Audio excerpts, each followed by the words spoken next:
যে ID card মাত্রা আছে আমার সব কিছু দেখি। আমি তখন ঘরে ফাঁসিয়েছিলাম, আমি ঘর চেষ্টা করছি যে ঘর রক্ষা করে পারি না, আমি ঠিক বলার আমাদের নদীতে সব ঘর দুয়ার সব বাড়ি নষ্ট হয়ে যেতেছে, সব কিছু নাই, আমার কিছু নাই। এইটা আমাদের কিছু ঘর একদম এটার বিষয়ে মাইকিং করা হয়েছে, আমরা শুনছি, কিন্তু এত পানি উঠবে এটা আমরা কল্পনা করতে পারি নাই।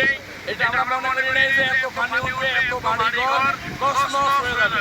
আজকে মানুষ এমন বিপর্যয়ে পড়েছে, মানুষ যে পরবর্তী সময় রান্না করে খাবে সেই সুযোগটুকু মানুষের নাই।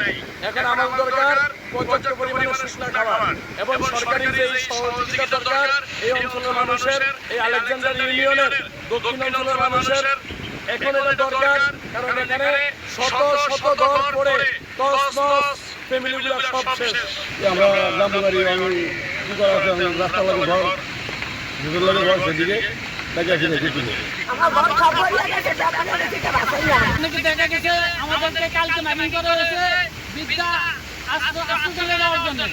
আমরা হিসাব করছি যে দিনের বেলা আছে আমরা যেতে পারবো, এমন সময় হঠাৎ করে আক্রমণ যখন হলো তখন একদিকে দেখতেছি আমাদের কাগজপত্র সবকিছু বাড়ির ঘর বাদের থালাগুলো পর্যন্ত পানিতে বাইরে যাচ্ছে।